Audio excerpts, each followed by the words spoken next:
Hello, everyone. Welcome to our webcast. So glad that you could join us today. I'm Rishi Maudgill. I'm with GreenLight Fund Detroit, and I really appreciate you joining us today for a special announcement. Those of you that do know me, yes, this is a COVID stay-at-home beard that I have right now, which is just a marker of the times that we're in right now. Knowing that we're all mostly at home, some of you at work, watching this on a webcast. So appreciate you making this time today. Lots to cover. Again, looking forward to a full 45 minutes with you here today. Given the times, I do really wish you safety and health, and glad that you can take a break, specifically today to celebrate, because we have good news. And it's always worth taking a break to celebrate good things, especially when the community comes together in a way like this. So a few themes for today that we're gonna hit on is, the first is really a togetherness, a coalition. As Detroiters, the way that we're working together to really move beyond response to the current times into a recovery and rebuild phase. And this is one of those big steps that we're doing here today. We know the importance of this moment, and to do so, to move from a response to a recovery mode and a rebuilding mode, we have to really shift. It's a theme we have here at GreenLight Fund. We have to shift the way we think, the way we act, and the way we take care of the most vulnerable folks in our society. At GreenLight Fund, we strive for prosperity for all, for fairness, for progress. Detroit is a Black majority city, and we not only advocate for Black lives, but we live that across all segments of our society. And at GreenLight Fund, we take that seriously in where we invest, in who we are as people. Both our advisory councils are majority Black, as well as majority women. With our investments so far, we've had 2 out of 3 are led by people of color. And those that we work for and those that we work with to move their conditions forward are 90% plus people of color.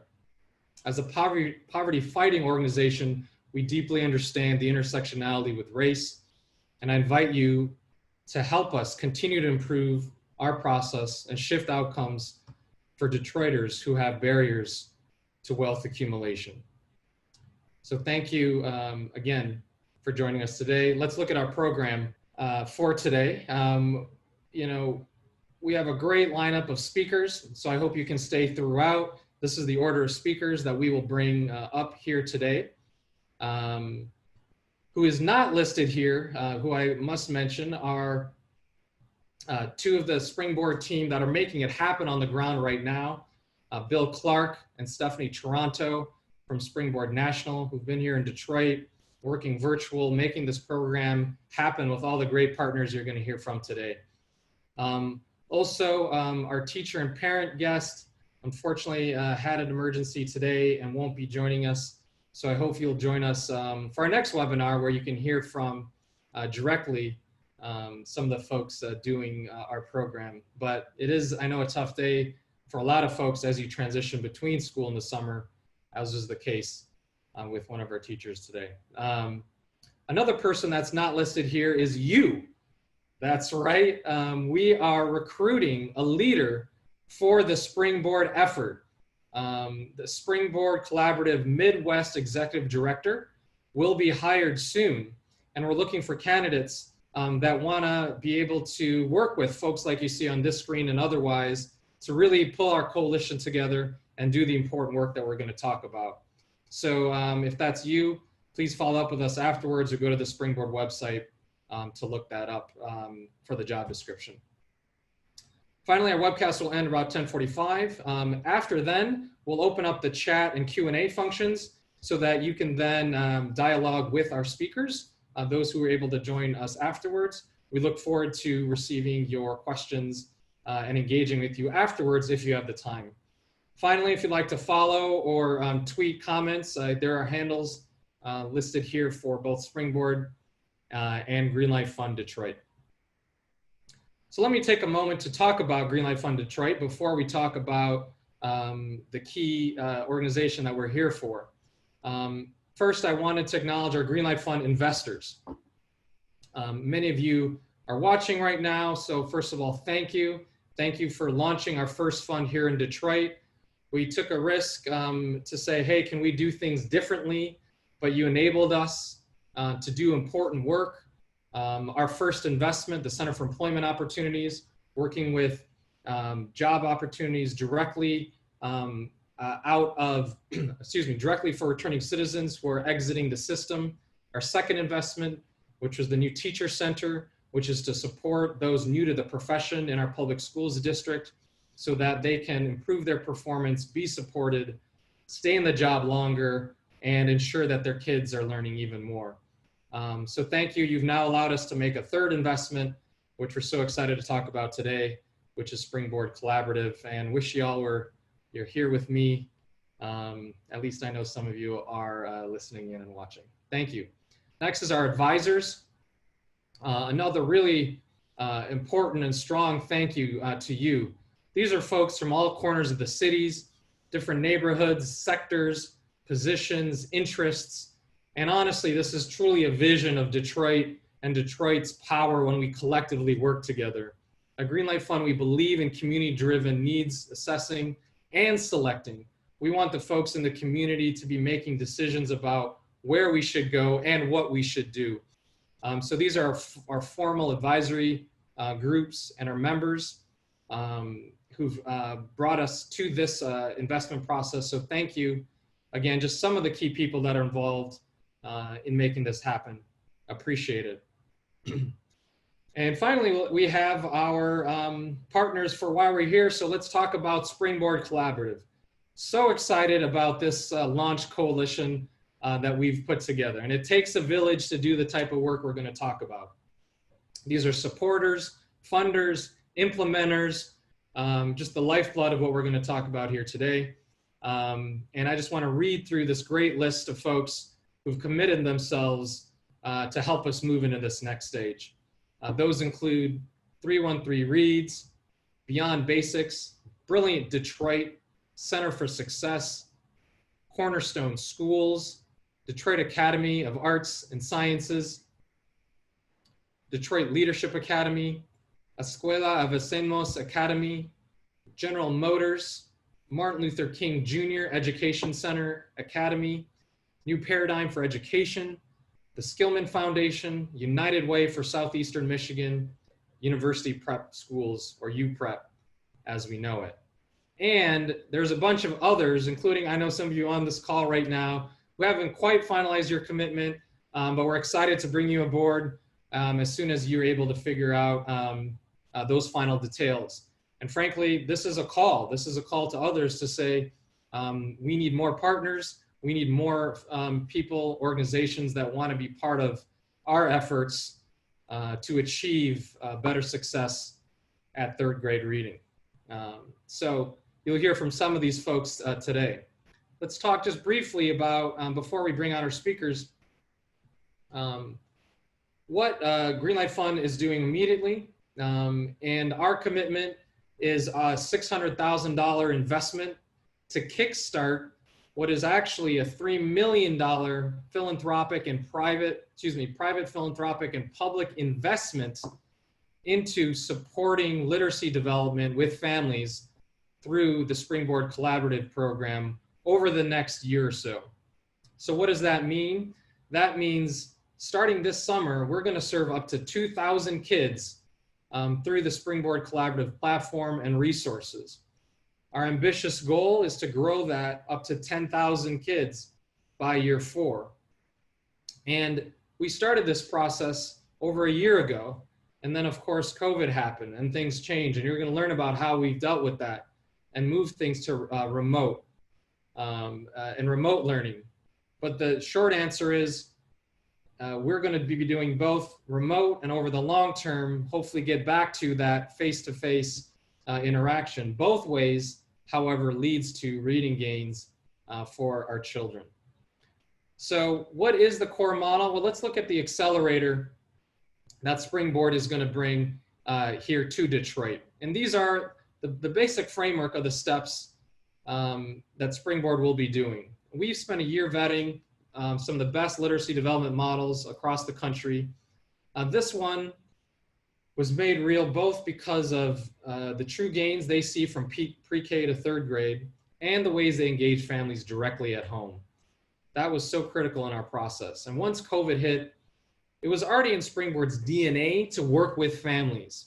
They didn't have to think about both how do we move to virtual and how do we work with families, because it was already something they did.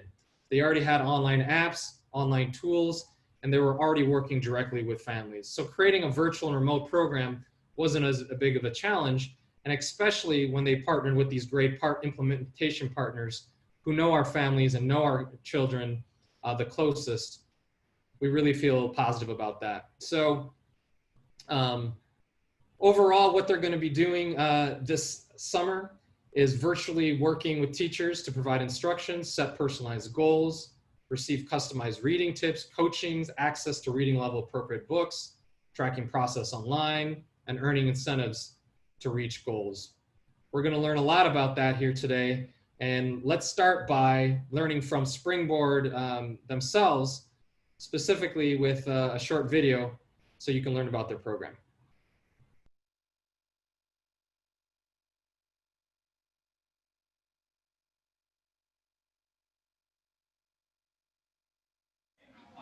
I don't think that we'll be able to close the achievement gap without learning how to effectively engage parents.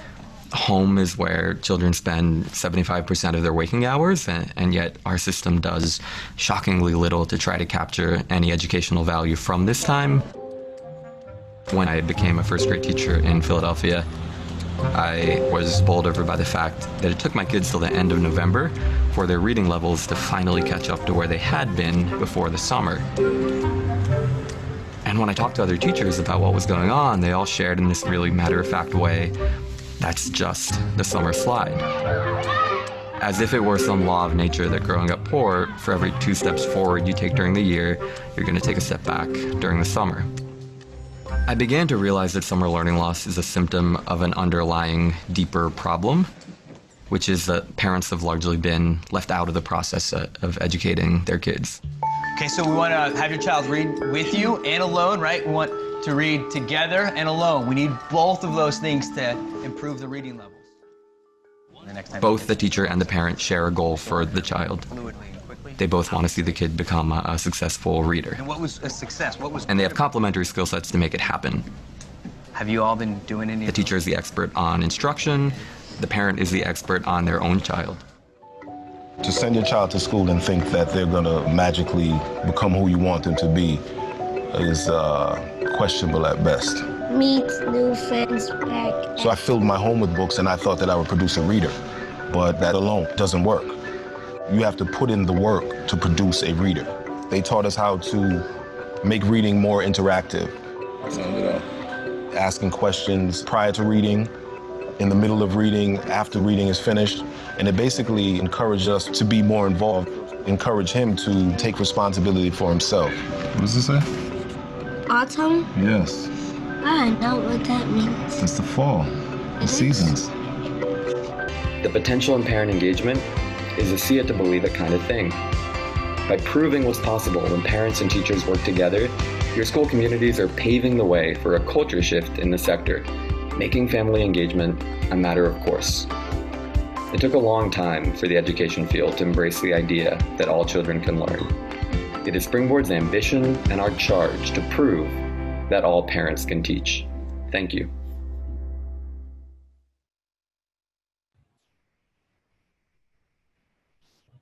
So great to see our families and teachers in action. And let's bring out now our first couple of speakers. First, we have Alice Thompson, who is the CEO of Black Family Development. She's also a member of the Selection Advisory Council for GreenLight Fund Detroit. And also, let's bring out Cindy Eggleton, who's the co-founder and CEO of Brilliant Detroit and is a backbone for 313 Reads. Hello, friends. Thanks for joining us. Hello. No. It's an honor to join you. Alice, we're going to start with you, and we know your background is making some funny images, but this is how Detroit might remember you. I hope not, but I know your words will be even more important. So I appreciate you sharing. Let's start with you, and you're part of the GreenLight Fund process as well. Let's start there. What did you hear throughout the process, and why did GreenLight Fund want to bring in Springboard Collaborative? Sure. Well, like my screen is showing me, they're creative. Why not be creative, right? And so the video tells a story. It was not a hard pick to select them. First of all, I will admit my bias. My bias is knowing how important families are. So Springboard embraces one of the most important team members in educating our children, and that team member is the family. And so through Springboard, they value parents. They value parents' input. They see parents as truly their child's first teacher. And so Springboard helps to teach parents how to close the achievement gap, particularly in literacy. So it was not a hard push to select them because, one, they engage the family. They begin to work early with the families, and they see parents as critical partners in the education of their children. That's great. Thank you, Alice. Tell us why it's important. What is the need that we have to focus on young people right now in Detroit? Sure. I've used, Rishi, a tagline for years that says, all who have meditated on the art of governing mankind realize that the fate of any nation depends upon the education of their children, right? And so I believe that. Someone said, Aristotle, they said that 2,000 years ago.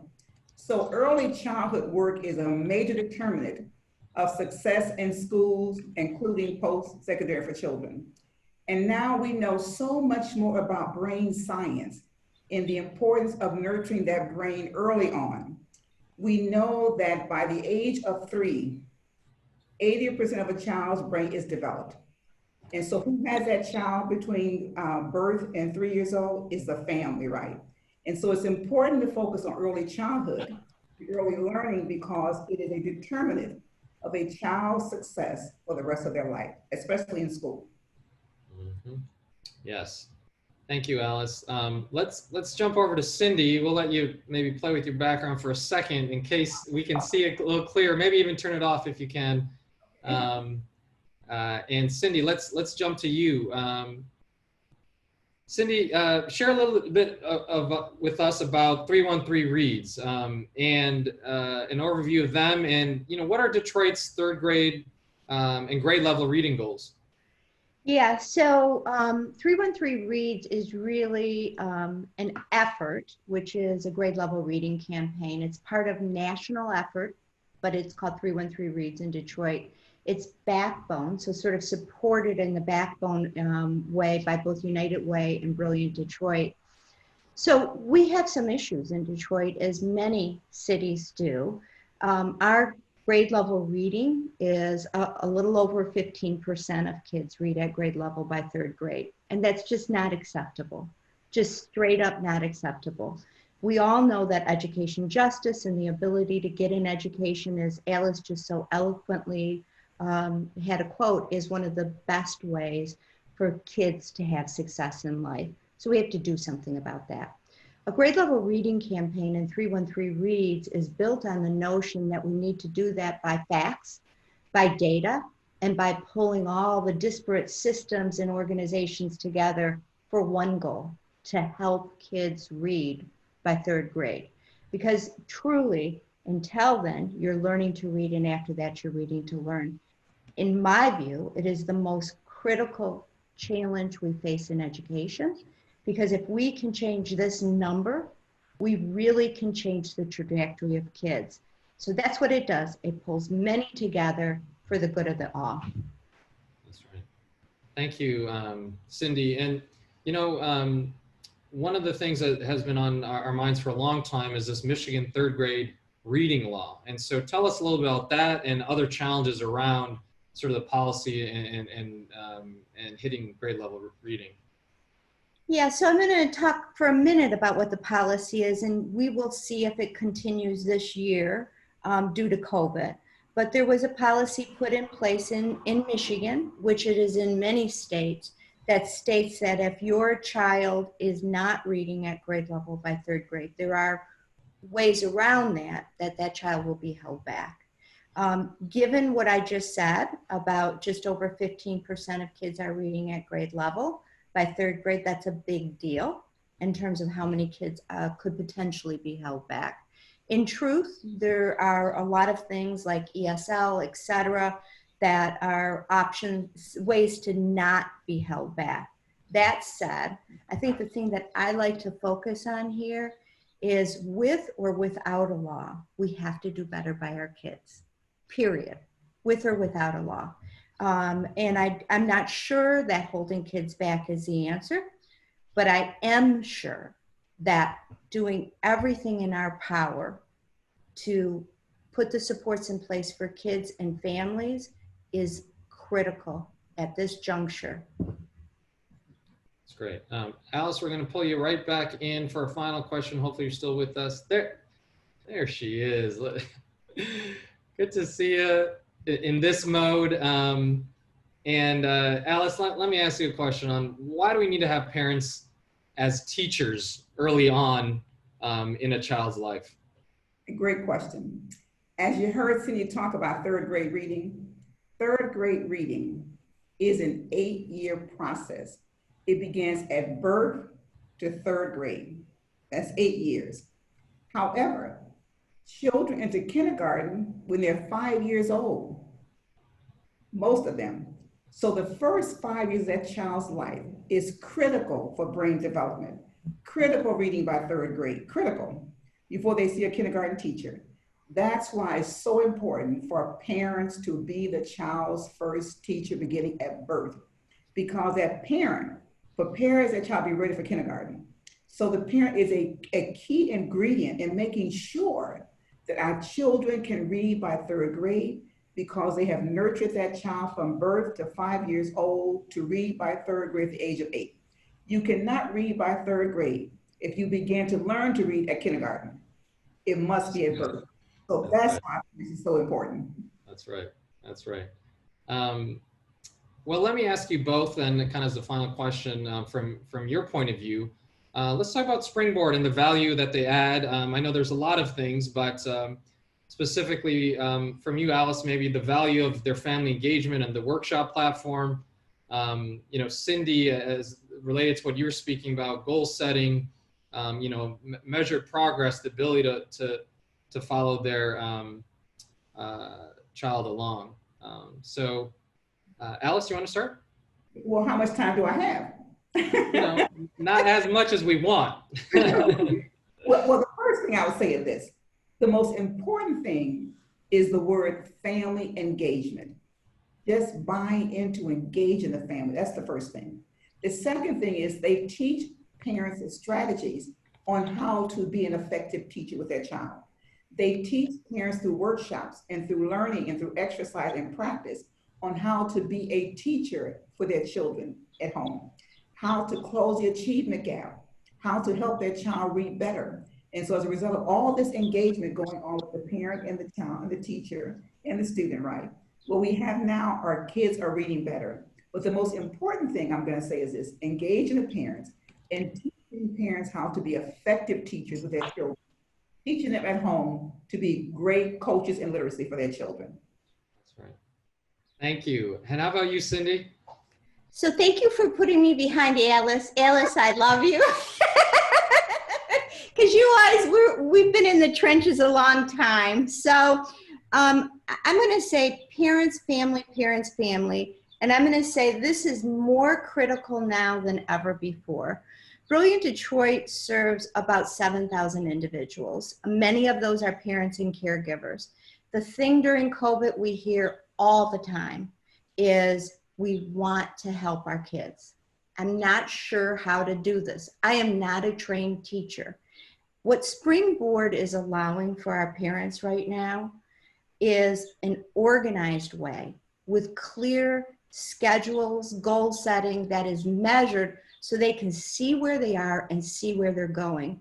I can't think of a better gift for our families right now than to give the tools to them. And now I'm going to end this by saying something I've heard Alice, my friend, say many, many times, is I have never met a parent that doesn't want what's best for their children. And that is the same for me. And what we don't think about sometimes is what and how can we help them be better at doing this or actually learn how to do it. So that's what this does. And I think one of the things I hear really all the time is this idea of how do I organize this? And again, with the goal setting, the measured progress, incentives, and actually a way to do the personalized instruction, Springboard kind of has it all. So we are ridiculously thrilled to be able to have this gift for families. I cannot wait to see. I think this is just the beginning. I cannot say enough. And it's going to be a heavy lift. We're all a little tired, right? But I don't think there's anything more important than our children. Thank you so much, Cindy Eggleton and Alice Thompson. I appreciate you joining us. We'll say bye for now and talk to you soon. Thank you. All right. So let's bring up our next couple of speakers.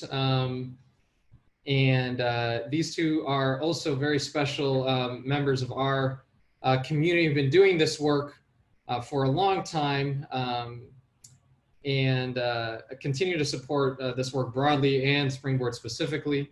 First, we have Tanya Adair, the Chief Impact Officer for the United Way for Southeastern Michigan, and also Carmen Kennedy Rogers, the Senior Program Officer for Education at the Skillman Foundation. What a privilege to share screen with you two.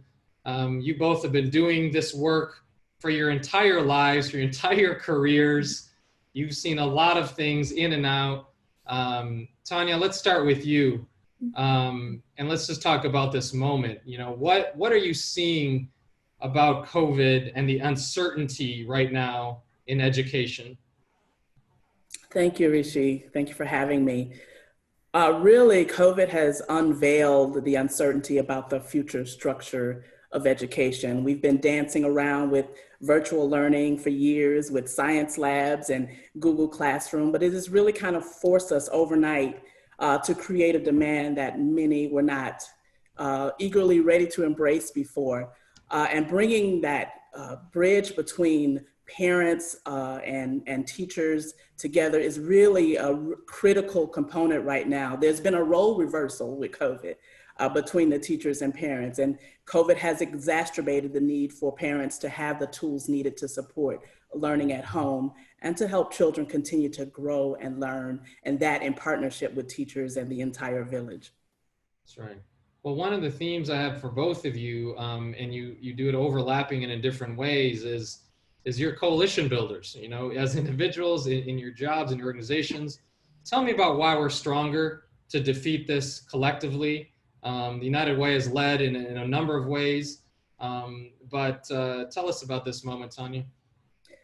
So really, it's been said over and over again that it takes a village to raise our children. And that's really true right now, more than ever. We have parents and schools, but everyone in that village is responsible for success for its children.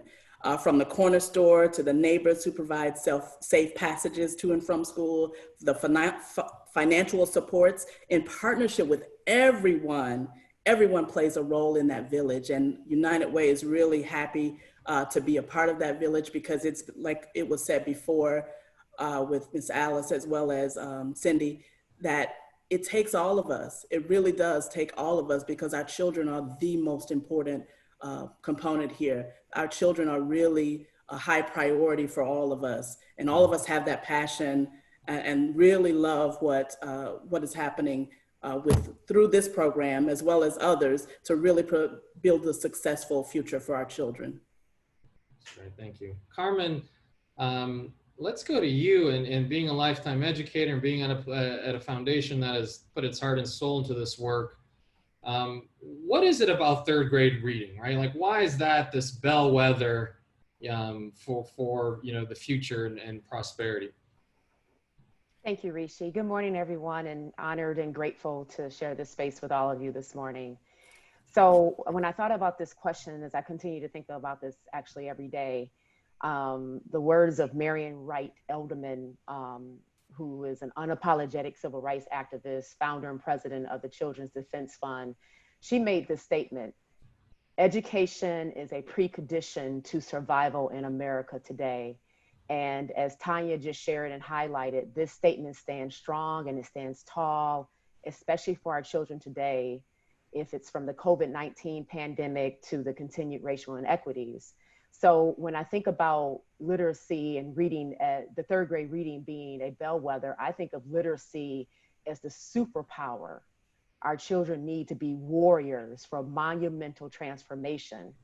So our children's ability to read at grade level by third grade is the tool that they need to not only survive, but to thrive. Research states that children who are reading at grade level by third grade are walking down the pathway that they will be able to graduate on time and therefore transition into the career that they wish to, or move on to college and just basically have the opportunity to live the life they deserve to live as human beings and as learners.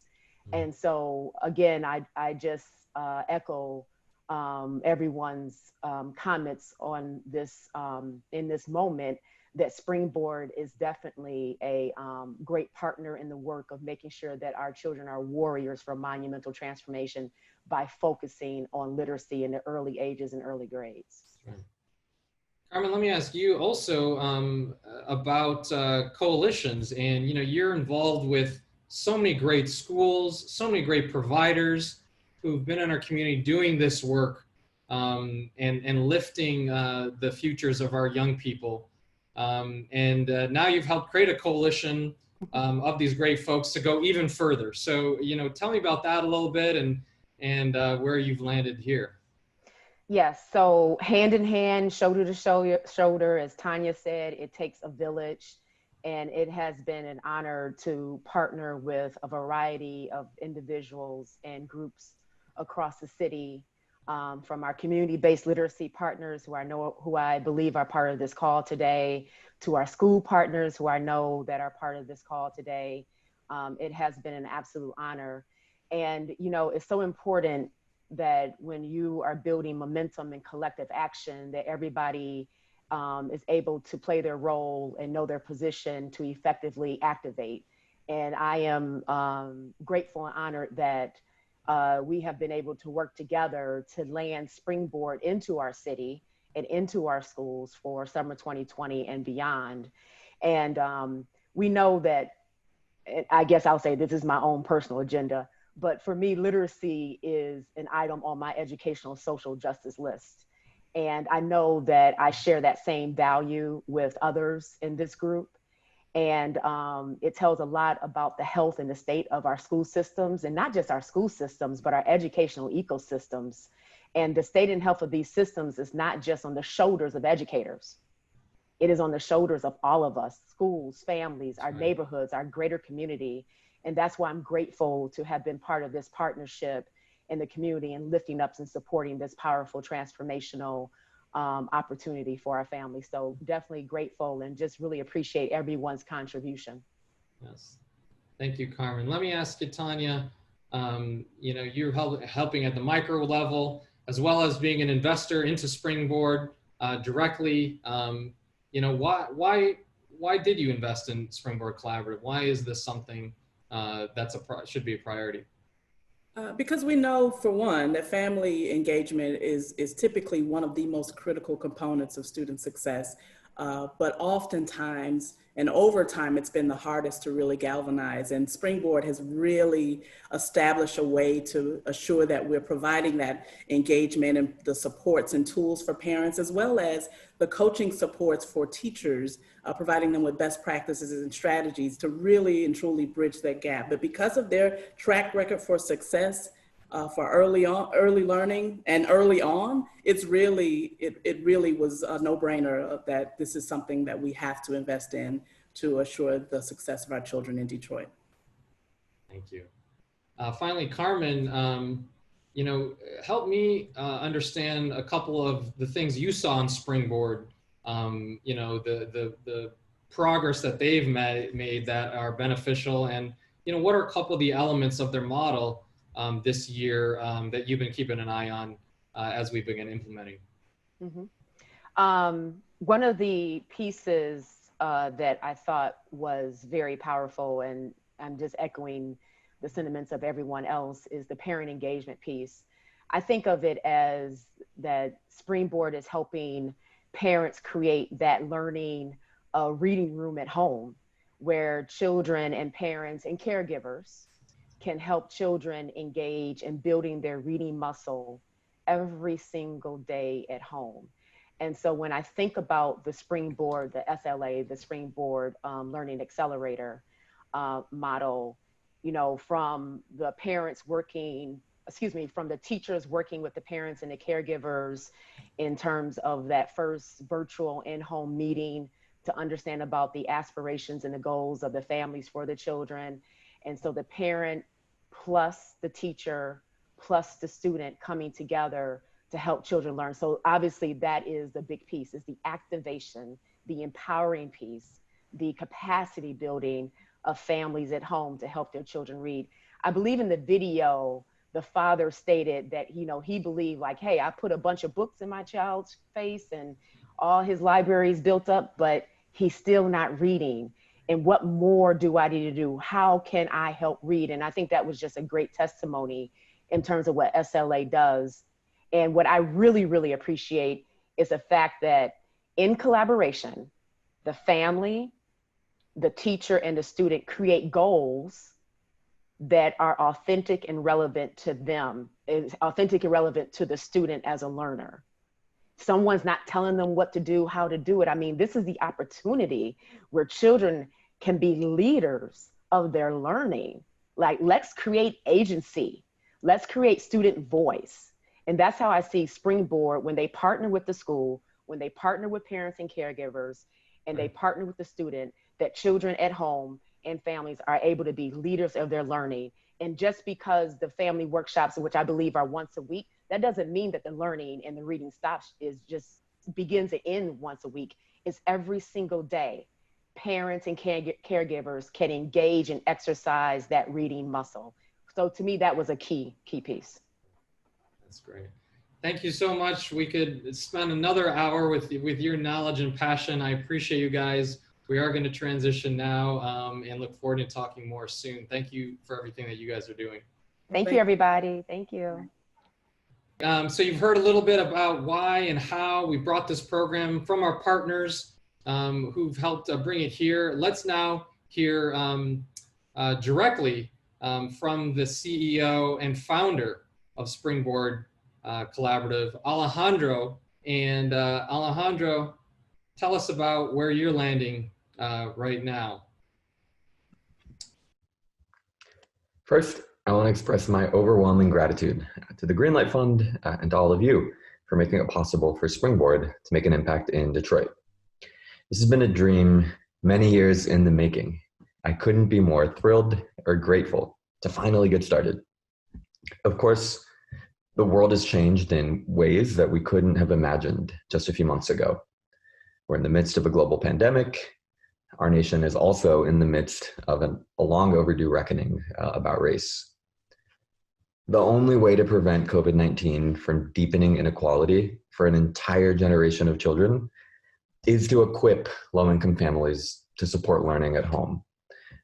Amidst school closures on a massive scale, there's no going around parents. We must work with them and through them. Otherwise, the achievement gap will grow with every passing day. These effects follow children for a lifetime, eclipsing their ability to ever fully realize their potential. In the wake of school closures following national disasters like Hurricanes Katrina and Maria, 14 to 20% of students never came back to school. They never came back. McKinsey estimates that Black and Brown students may lose 15 to 18% of their lifetime earning potential as a direct result of COVID-19. These are stakes. However, We can help to change that trajectory for thousands of Detroit kids this summer and beyond. And what we landed on is family educator learning accelerators. They're 5 to 10 week cycles during which teachers and parents share a game plan in order to help kids reach learning goals. Plain and simple, that's what we do. Any shorter than 5 weeks, and it's not quite long enough to build a habit. Any longer than 10 weeks, and you lose the immediacy and urgency that get a teacher and parent to be willing to try something new together. There needs to be a light at the end of the tunnel for people to walk through it. We know that relationship building is everything, and so we start the cycle with either an in-person home visit when circumstances permit, or its virtual equivalent. And during that conversation, teachers and families, they set a goal together. The goal is the glue that holds everything together. Over the course of the 5 to 10 weeks, practice, practice, practice. Kids are practicing with their teachers, whether that's in-person instruction or virtual. Kids are practicing with their families. And Springboard has a number of tools that help parents to support learning at home. And finally, teachers and families are practicing together. We've learned there need to be at least 4 touch points, whether they're in-person workshops or virtual, between teachers and families in order to share skills and create mutual accountability. At the end of all that practice, at the end of the cycle, you measure progress and celebrate together. That's what crystallizes longer lasting habits for parents and teachers. At Springboard, we find that even 6 months after one of these cycle ends, parents are still reading with their kids every bit as much, every bit as often. For having participated in a Springboard Learning Accelerator, thousands of kids in Detroit will not only avoid the COVID slide and all of its harmful effects, they'll actually reach reading growth goals. We're not just playing defense, we have a singular opportunity to play offense. And this isn't just about academic progress. It's fundamentally about racial justice. Frederick Douglass wrote, "Once you learn to read, you will forever be free." For having participated in the Springboard Learning Accelerator, thousands of parents will learn how to support their children's reading at home. This is as timely and pressing a need as it has ever been. In a recent survey from Learning Heroes, low-income families said they're more worried about their children's learning than even their ability to pay the bills. And parents' single biggest unmet need is personalized guidance to support learning at home. That's precisely what we will offer them. These families will build habits that long outlive programming.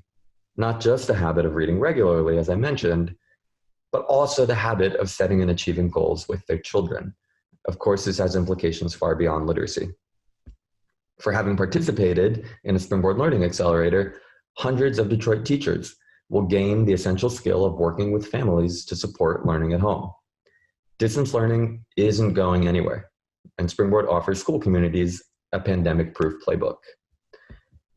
If there's a silver lining in the way that this pandemic has brought schools to a grinding halt, it's that America has a once-in-a-lifetime opportunity to reinvent school. Learning at home is as pressing a need as it will ever be, which means that this is our best and perhaps our only chance to weave parent engagement into the fabric of our education system. This is our chance to transform the system as it's being reconstructed, to carve family engagement into the cement before it dries. We're so thrilled to be doing this work in Detroit, and we're grateful to be doing it in partnership with you all. Thank you. Thank you, Alejandro. We are so excited as well to get this moving, for your leadership, for your team that's putting so much work to work along with us to make this happen. And speaking of those working hard to make great things happen for our kids and families, let's pull out and bring our final guests to talk about the work they're doing in schools. The key to this equation are our school leaders and our nonprofit leaders that are doing this work. We have Casey Paulus, who is the Chief Schools Officer at Equity Education, as well as Dr. Curtis Lewis, Executive Director of Leadership and Student Development at UPrep. Thank you guys for joining us and bringing us to conclusion here. So let's start with you, Casey. Why is summer literacy learning so critical right now for you and your students? Yeah, thanks, Rishi, and just thank you so much to all of the great partners who are on this call. We're really excited to be a part of this conversation this morning. For us at Equity Education and the schools that we serve, Detroit Leadership Academy, primarily, summer literacy has always been important to us, but as we think about the current conditions that our students are facing, it becomes even more important.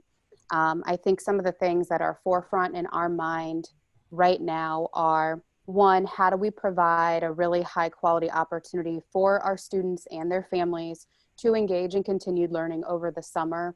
But then how do we actually think about really critically capitalizing on that when it's time to return to school in the fall, whatever school looks like?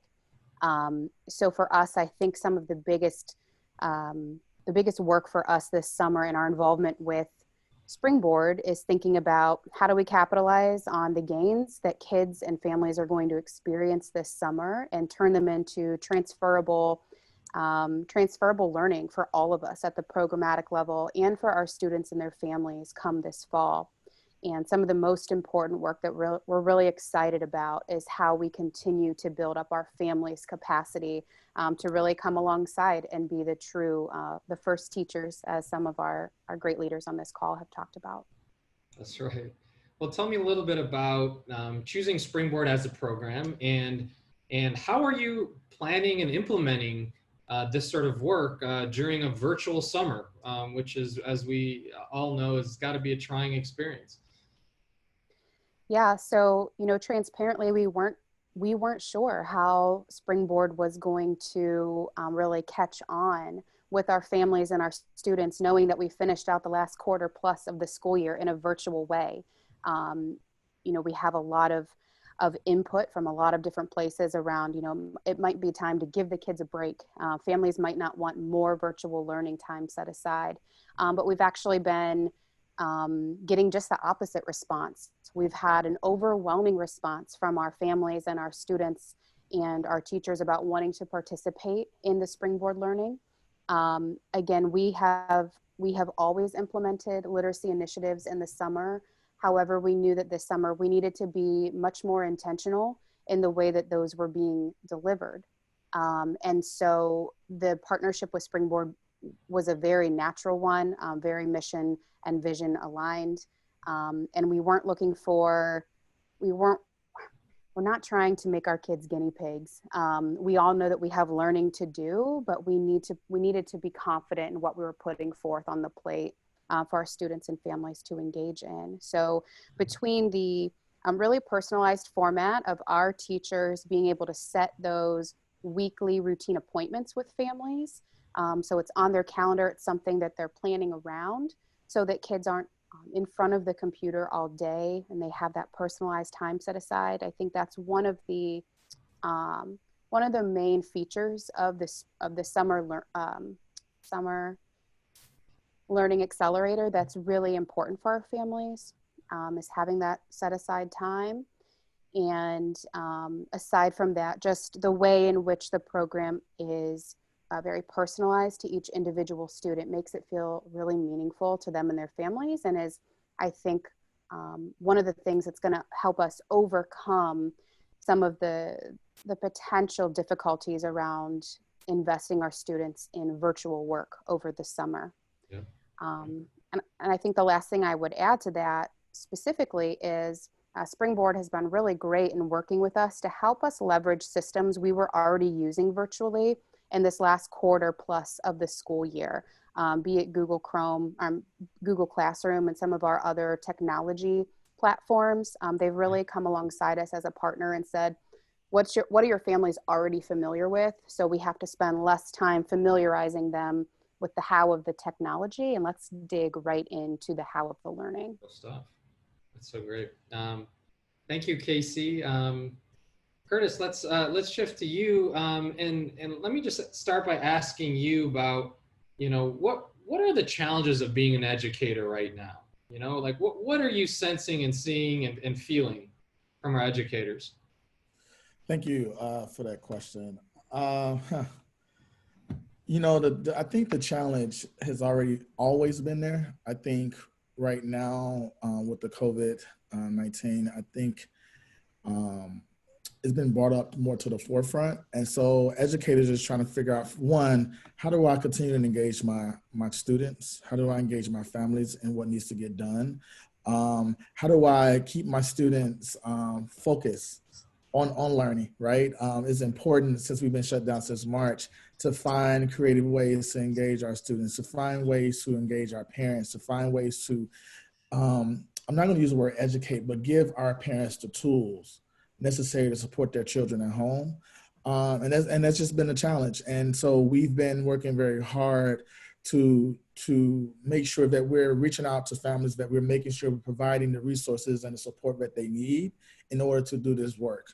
And it's really, honestly, I've looked at it as an opportunity for us to do a better job at partnering with our families. One, for two, to make sure we're highlighting the inequities that exist in our public schools to this day, right? So to make sure that we're doing what we need to put the money in the right place to provide the tools and the resources that our families need, whether they're in school or not, right? And so I think a lot of folks have talked about, this is an opportunity for us to rethink how we do schools. We know that hasn't worked for years for Black and brown students. And so this is nothing new. It's just sort of been brought to the forefront. And it's important for us to go in after COVID with a different mindset. And if we go into the post-COVID doing the same stuff, then we've wasted our time. And it's important for us to take advantage of this opportunity to move education forward in a way that's going to benefit our students. That's right. Chris, you said something around building tools and skills, right, that can be utilized. What are some of those skills? And what is your hope that parents or even your teacher, your workforce are able to gain through either this process or Springboard or just a summer where you're collectively learning now? So I think one of the beautiful things about the partnership with Springboard is the extension. It will continue to provide what we've already started at youth prep schools with our connection with our families, right? To that wellness check-in, that giving them particular, like, how do I engage my student or my child in reading? How do I support my student at home around reading? Because a lot of times it was sort of like, you know what, you're going to go to school and you're going to figure this out. This forces us to bridge this sort of bridge a connection between the home and the school around what is necessary, what are the tools that I can do to support what's happening remotely in school to continue to work with my child when they're not on the computer or doing their remote learning. So I think that's an opportunity that's around just literacy skills. Phonics is a big deal, right? Phonics is cracking the language code. Like we got to give people the code, right? And so teaching our families, and a lot of them have grown up on phonics, right? So that's a particular tool which I think is important that we've been working on. But I think through Springboard and our support this summer, we could continue that work to continue to give their parents those tools around phonics and teaching kids how to read. I think the other piece too is sort of the technology gap, I want to say, giving our families the necessary tools and support along the way. So we can give out laptops. That's easy, right? Sort of. But we can pass out laptops, right? We can provide the internet, right? But do people know how to use this tool in a way that's going to benefit and advance the learning of their child? And that's the continued work that we have to do.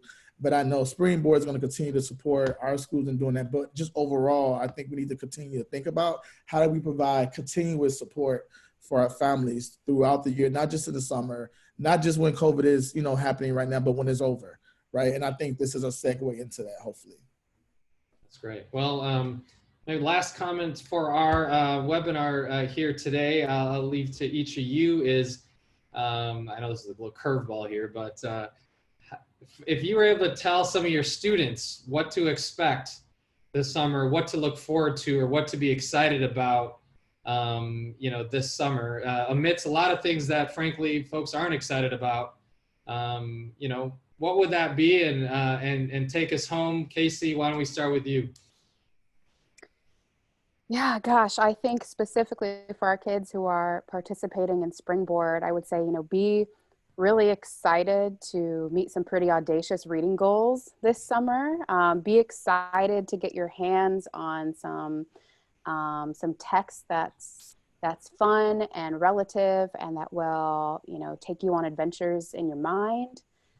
Get excited to earn the opportunity to be called out in the family workshops and to earn some of the different kind of swag and little mementos that are in place to reward your hard efforts. And then be super excited to take those skills into next school year and be able to help your classmates improve their reading, and just, you know, being excited to have that one-on-one conversation with your teacher every week who's showing up at that appointment just to talk to you and help you be successful in your goals. Awesome. Thank you, Casey. How about you, Curtis? Yeah, Casey, I'm gonna add to that. So I'm gonna say I agree with everything you said, and I'm gonna say, and you know, be excited about the fact that folks are seriously coming to the table to figure out how we do this better, how we are gonna better serve you, and how we're gonna make sure that your educational experience is better than it's been before you left. That's what I want them to be excited about, in addition to all the things that Casey said. But just know when they, you know, throughout the summer and during the summer and when the fall gets here, be excited about what's to come. We're going to do better. Well, I want to thank you for being our school leaders and our educators leading the charge, for spending time today. And I know you're getting right back to it, getting your summer all set up. So thanks for joining us. And wishing you well in the summer, and we'll talk to you soon.